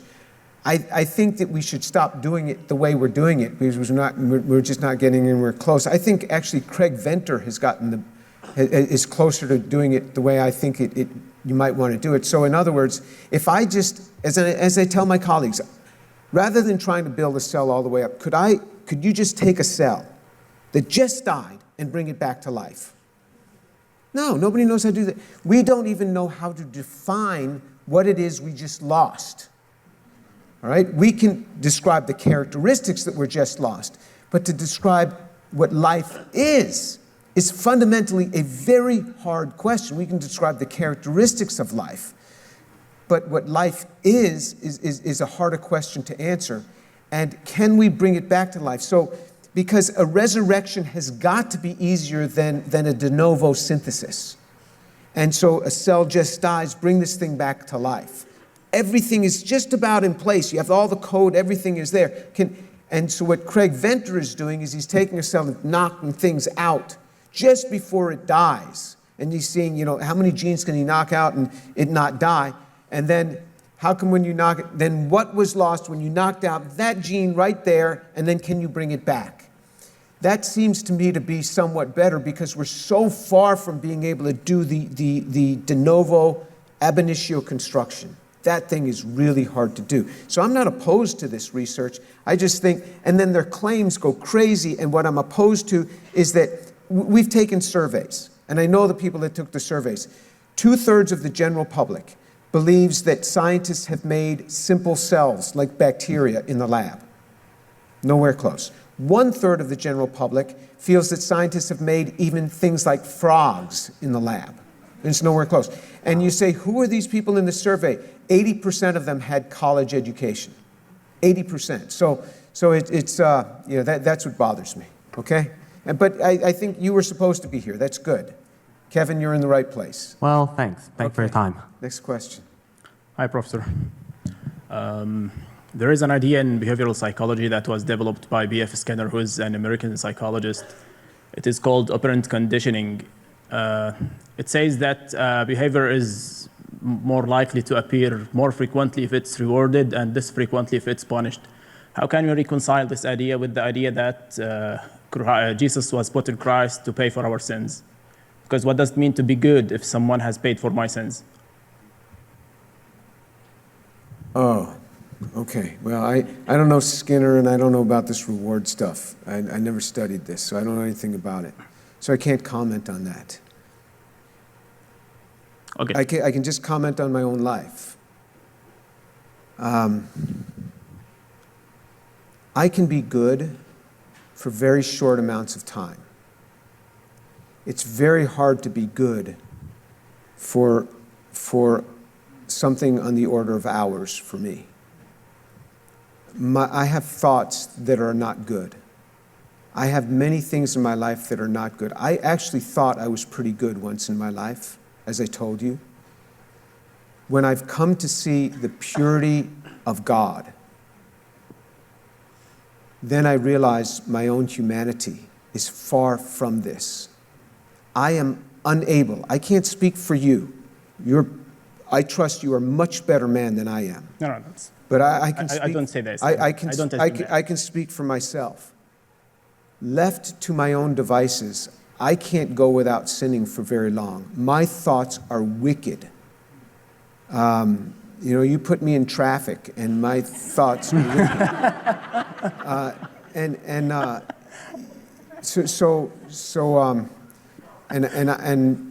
So I can only speak for myself. There is no good in me that would ever warrant salvation, ever. If Jesus did not pay the price on my behalf, I am doomed. I am doomed. With his paying the price on my behalf, I am forever in God's palm. I am forever with him. And what happens is, so people get the wrong idea. And people in Bible times ask this too. Can we continue to sin that grace may abound? So, and Paul asks this question, and he asks this question because people were asking it at the time. He was teaching in a diatribe manner because he's writing a letter. And he says, you say, shall we continue to sin that grace may abound? And so people think that because God has forgiven you, you don't strive to do well. It's just the opposite. My God loves me so much, I want forever to please him. I want forever to please my God. My children love me so much, they do not want to do anything that will embarrass their mother and father. They don't want to do anything that would embarrass us. And I am the same way. I fail all the time. But Jesus, it says, he saves us unto good works. He wants us doing good works. And I want to do good works. I want to please him. And because he loves me, because he's forgiven me so much, I want forever to please him, to the extent that when I do wrong, when I do evil, I say, Lord, forgive me. I am so sorry. I am so sorry. It is a sincere sorrow. as I sin, because I don't want to displease this Lord that loves me so much. And that's the best I can do. I'm not a philosopher. I'm not a theologian. You got to understand, I'm just a chemist. So I did the best I could, okay? Thank you. Thank you. Next question. Hi, my name is Tarith. I'm a grad student in aerospace. As you can tell, I'm quite nervous. I am an atheist, so you guys outnumber me by, I don't know, like 400 to 1, so please be gentle. So I do have a bit of preamble to give context to my question. So from what I understand, you did two things tonight. You raised very fair questions pertaining to the current model of the origins of life, and you also gave reasons for why you believe in Christianity.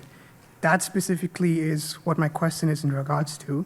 So I hope everyone agrees that the fact that someone made a claim thousands of years ago and the fact that believers of the claim died for their beliefs is not sufficient reason to believe in that claim. Additionally, the anecdotal evidence which you cited and nearly every other theist cites is, again, not enough to warrant belief in a claim, which brings me to my question. With the understanding that any faith-based claim is unfalsifiable, how is believing in Christianity any different to believing in any other equally extraordinary claim? Yeah, so I'm not sure that I accept your presuppositions that you presented. I mean, that is something you read, and that was something for you, but you presented it as if that's a fact. And to me, that's not a fact. I mean, you presented something, and I'm not sure that I buy into this. Here I am speaking, being invited by the group Ratio Christi, which studies this sort of thing, and they know how to answer this. And like, not just Corey, who's in charge of the thing. I mean, any one of his freshman disciples here could answer that better than I could, because they're good at answering that. You know, I come from a Jewish background. I don't come from a Christian background. To me, what I'm following is I am following the God of Abraham, Isaac, and Jacob. I know, people will ask me, how can you being a Jew, isn't it hard for you to follow the New Testament? I'm like, how can you being a Gentile follow the New Testament? It's so Jewish. I am following the faith of my fathers. I'm following the faith of Abraham, Isaac, and Jacob. I am following the faith of Moses, who said that a prophet is going to come, and you are to honor him, and this prophet will come and honor him. I am following the faith that Isaiah put forth 700 years before the birth of Christ, that starts in Isaiah 52, verse 13, and goes on through the end of Isaiah 53, and talks about the crucifixion of Jesus Christ and his life for me. And the word Christian is only used 3 times in the New Testament. And in every case, it was what other people called them. Paul called himself a Christian. He said, I'm a Hebrew of Hebrews. I am a disciple of, I've been instructed by Gamaliel, this great rabbi. And they were called Christians in Antioch. King Agrippa said, look, you're gonna make me into a Christian. I mean, it was what other people called them. So I don't feel as if I'm following another new faith. I feel as if I'm actually pursuing the faith of my fathers that has gone back to Abraham. So it's a lot more connected with me than what you're supposing it is. I think maybe the Gentiles in here have more to be concerned with. They've been doing this for 2,000 years. I've been going after this for an extra 3,000 on top of them. And that's the way I look at it. I know that I haven't answered your question because I'm not a philosopher and I don't know how to answer it. And Corey's going to want to put me in a class after this because this is like defense of the gospel 101 for him. All right. So what? It was Tariq, right? Tarif. You can call me T if it's easy. T, okay. Yeah. But Tarif, right? Sure. Yeah. So get with Corey Miller. This guy, he is the head guy of Ratio Christi. I mean, it stops with him. He can answer all of it. This is like textbook answer for him. If you really want the answer, there's your man. Is that okay, Corey? Sure. Can you handle that? Okay.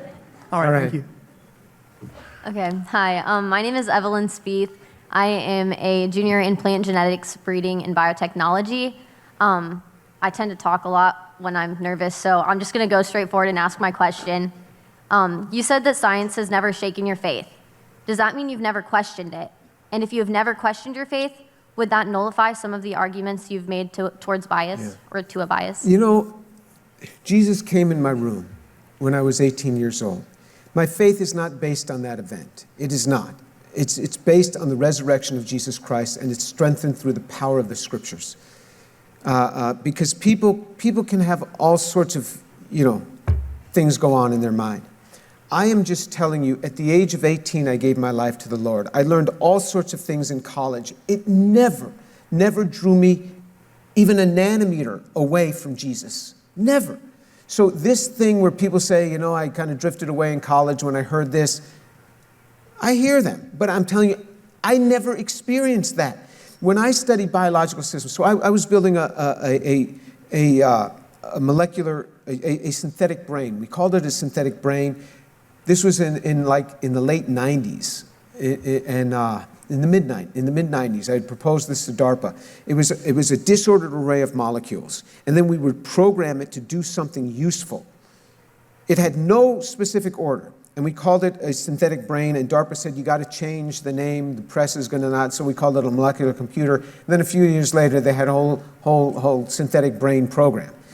But as I'm working on this, we made very simple things like AND gates, OR gates. Even making a half adder was so hard for us. And at the time that I was doing this, my son was like 3 or 4 years old, and he came running toward me. And I'm like, this is amazing. What a biological system. And I think, God, how did you do this? And I remember I would just sit outside and intentionally wait for a mosquito to come. And I'd watch them. They'd come and they'd sting me. And I'd let them go, just fly away, and then other mosquitoes would start coming to right the same spot. So they emitted something that they're calling, and in this little brain, there's all this coordinated flight. And they could detect me, so they had sensors that could detect me, and then they could emit something that's calling their friends over. You look at a biological system as a synthetic organic chemist. Biologists don't appreciate this because they fly over science at 30,000 feet. Chemists get down in the details. Chemists know what I mean. Can you take molecules that have not been designed by biology, make synthetic molecules, totally your own design, that do what biology does, and you're like, there's no way. It is so hard, so hard. So when I see a biological system, I am just more amazed at God, and I think God is all the more magnanimous in my eyes. So it draws me closer. It's just like this guy, Lord Kelvin, was saying. He sees it the way I see it. It draws me closer. I'm amazed at this stuff. It draws me to God, not away from God. So that's why I never experienced this. I'm not taking away from other people's experience that's drawn them away from God. I'm just telling you my own, it's never done that. So you say because I never questioned. I never, my kids never questioned that I loved them. Do they therefore not know what real love is? I don't know. They just never questioned it because I love them. I will die for my children 100 times. I will give my life for my child if I could. That's how much I love them. So just because I didn't have the questions, does it invalidate? I don't think so. It's just like, I am just overflowing with love. I dream about Jesus. I love Jesus so much. When I have a dream that is sinful, I'm apologizing to Jesus because I don't want to do anything to hurt my Jesus. Okay? Thank you very much. All right. Next question. Hi, I'm back. Remind me your name. Elijah. Elijah. Yeah, That's a beautiful name. Thanks. I now have 2 questions. Well, I'll come back for the second one, but I have a Bible question and I have a science or a philosophy of science question. You can take your preference.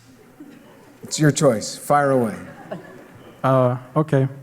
So, philosophy of science question, it's kind of a devil's advocate sort of question about the inference to the resurrection of Jesus. We have a lot of historical data that I find personally compelling after I've looked at it all, that I can infer that Jesus was in fact bodily raised from the dead. However, for some other things like origin of life, there are some people that say, oh, we don't have any good naturalistic explanations, so therefore God started life, and other people go, no, we just got to keep looking for some naturalistic explanation. Yes. But for the resurrection, we kind of, well, I suppose both you and I would agree that we don't have any good naturalistic explanation for this historical data, and then we stop and we say we're satisfied that he really was miraculously raised from the dead by God. So why do we stop there, but for other things like origin of life,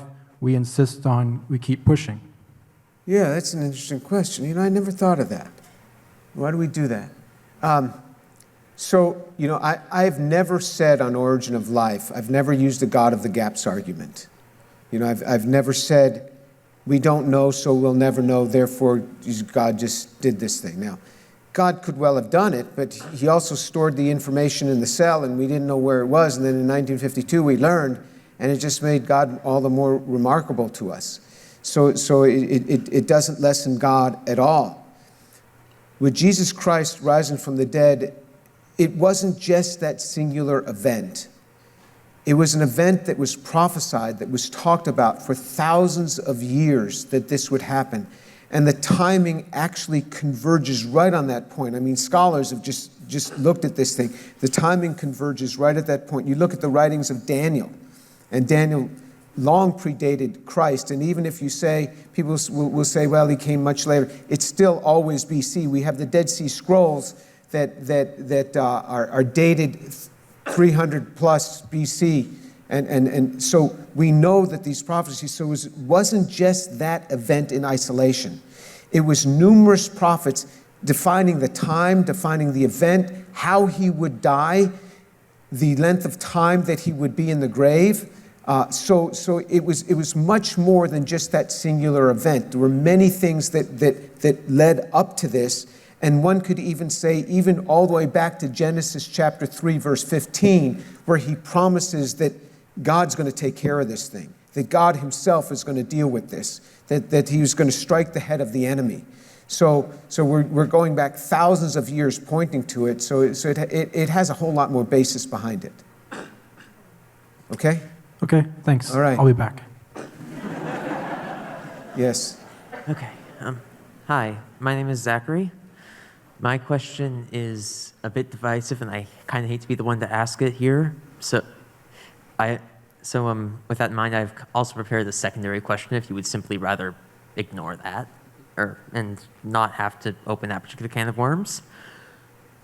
But this is something that's kind of personal. I'm sure you're aware of the division of like church and whether or not LGBTQ plus lifestyles are acceptable or whatnot according to the Bible. And I was just kind of wanting to hear your thoughts on that. It's personal because I promise I'm not trying to poke a bee's nest, open a can of worms, whatever slang you want to use for making trouble. I've just got a lot of queer friends, and they have been wonderful people to me and everyone I've seen them interact with, really. And just thinking about them being hypothetically consigned to eternal torment breaks my heart to a million pieces. So yeah. So I just want you to know this is not some theoretical construct for me. I have very dear people in my life that have same-sex attractions, and so I've done a lot of reading about it. I've read books by those who have same-sex attractions, and I've read books by theologians and comments by many because I really wanted to learn this, and that was a study that I partook in about 3 or 4 years ago, because someone very dear in my life, very dear to me, revealed that they had same-sex attractions. And so it was no longer something outside. It was something very close to me. And I'm deeply sympathetic with those that go through this, especially Christians that have this, because they're so torn. They're so torn. And I can understand what they're going through in a sense. I cannot experience it because I don't have those attractions. I have, my attractions were heterosexual, but they were very strong. And just having a wife, getting married, did not solve that. You know, if you think that once you get a wife that, you know, you're not going to get attracted to other women, I'll tell you guys, you're crazy. I mean, but I made a decision to do what I thought the scriptures were telling me. And so the only thing that I can leave with you on this is because, again, I'm not a scholar on this. I've read the works, for example, of is it Sean McDowell, who I feel is himself really sympathetic, even in the way he addresses the whole question, is that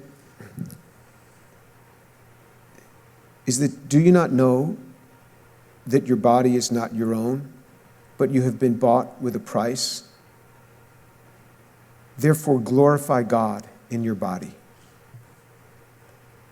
And I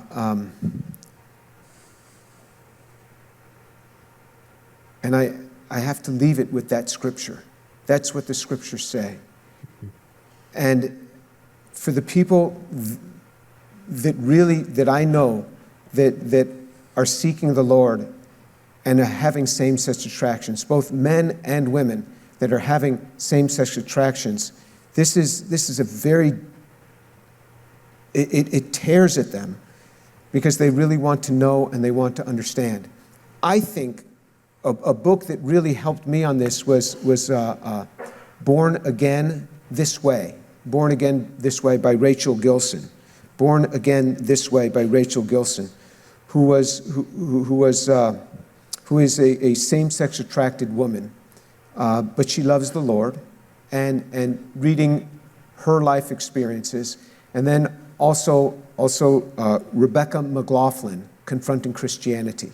I thought, who again is a same-sex attracted woman who wrote, and extremely articulate. You know, she got her degree in like English literature from Cambridge. I mean, her writing is just terrific.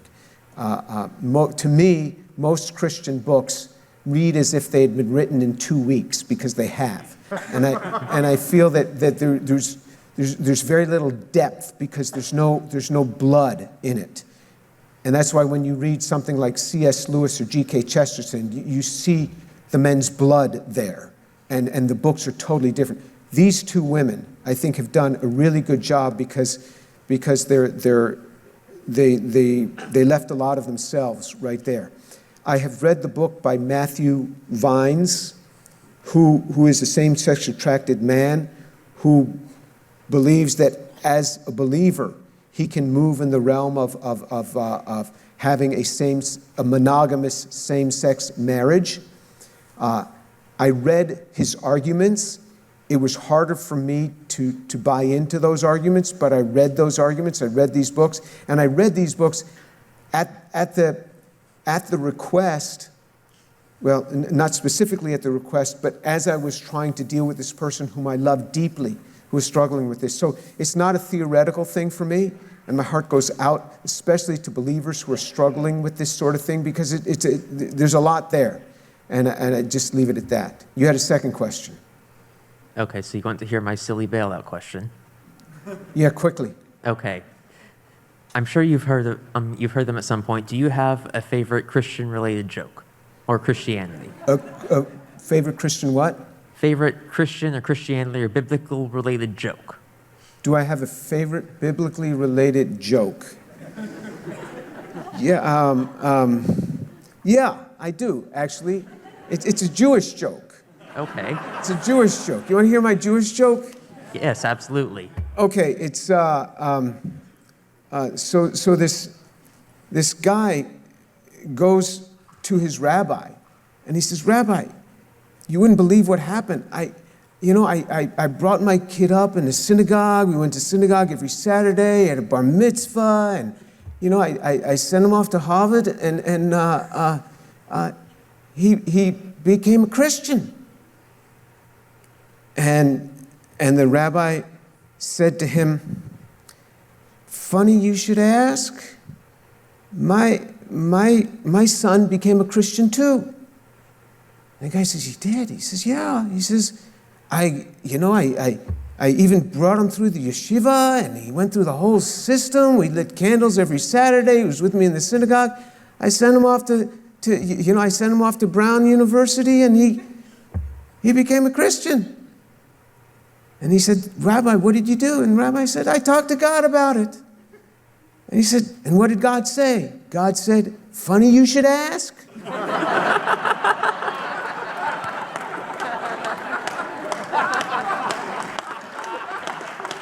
Thank you very much.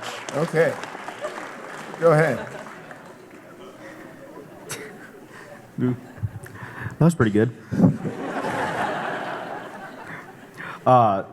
So first off, thanks for coming tonight. Every once in a while, I hear an argument or an angry Twitter comment that seems to refute, everything I once believed, especially regarding faith or, politics or anything like that. And then right underneath it, there's a comment from another guy that says that guy's a moron. And so I'm just trying to, always comprehend and ask myself whether or not these claims that are being made are legit. So anyways, my question is, what's the hardest piece of evidence or discovery in your field that maybe shook your faith even a little? And was there one, or is there something you've been wrestling with for a long time that's made you, anxious or question at least a little bit? I wish I could honestly say there's something that shook me. There's nothing. People think I'm just making jokes about this. Not at all. There is nothing that has shaken my faith. I love Jesus so much. And it gets back to that John 7:17. If anyone is willing to do my will, he will know of my teaching, whether it is of God or whether I'm speaking of myself. I have walked with God for 45 years. I was in the graduate dormitories my first year here. I would get on my knees every morning reading my Bible. I would fall on my knees and pray the prayer of Asa I had pasted to the back of my door in the graduate dormitory over there, that, Lord, there is no one to help in the battle between the strong and those who have no strength. So, Lord, help me, I pray. And then I would, go in and take my physical chemistry exam. And he got me through. He got me through. So there's nothing in science that has ever been presented to me that has shaken my faith one bit. And so with that, I'm going to take one last question, and then we're going to wrap it up, okay? Awesome. Is that all right? One last question. Okay. Professor, as a scientist, I think you can agree with me that scientific theory is never or does never work because it is correct. But it is, I'm sorry, because scientific theory does never work or does not work because it is correct, but it is correct because it works, which is the phrase that you mentioned, that science is self-correcting. How can we use this argument to lead people to God? Because as we see that most of the scientific theory is built on statistics and probability, which means we take the output with highest probability, and this is the heart of the revolution of artificial intelligence. And if we project this in our lives, as you said, in your internal life, you said you saw God. How can we use this argument to lead people to God? I don't use that argument to lead people to God. I don't. You just saw me try to lead 1,000 people here to God. I didn't use that argument. So I don't do that. And That's not me. Do you think it's usable? Do you think is it usable? Is it usable? I'm sure it may be. Corey presents the gospel very differently than I do, I think. I think Ratio Christi uses apologetics arguments differently than I do. So I think there's a diversity, there's a big camp for God. And you can use many ways, but I don't use that way. I don't use scientific arguments. I don't use those sort of statistical arguments. Because Because I think fundamentally, God has dropped in the hearts of some people the truth of the resurrection of Jesus Christ. That is the basis behind my faith. It's the truth of the resurrection of Jesus Christ. And that truth has been placed in the hearts of people. And I'm going right after that. That's what I do. I don't use scientific arguments. I was asked to speak 60% faith, 40% science, and that 40% being abiogenesis. Did I do a good job? I tried to break it up kind of like that. And so that's what I did. But when I speak to people, I never bring up, and I don't talk about Adam and Eve, I don't talk about statistics, I don't talk about age of the earth. I talk about the resurrection of Jesus Christ, that people are sinners, and most people will agree with me that they are sinners. And then I talk, and Professor, it's not about using scientific facts. It's all about using scientific methodology. no, I don't know that I use scientific methodology when I present the gospel. I'm not sure that I do that. If I do that, it's inadvertent. That's not what I'm trying to do. If you're enjoying this series, give us a thumbs up and click the subscribe button, and that way you'll hear when we're coming out with new videos. There are no salaried employees in this organization. All the accounting, all the legal work, that's all done by friends of mine. The only thing that I have to pay for is the production work, and if you could help us out with that, I'd appreciate it. There's a link below where you can just click on that and help us in several different ways. Thank you.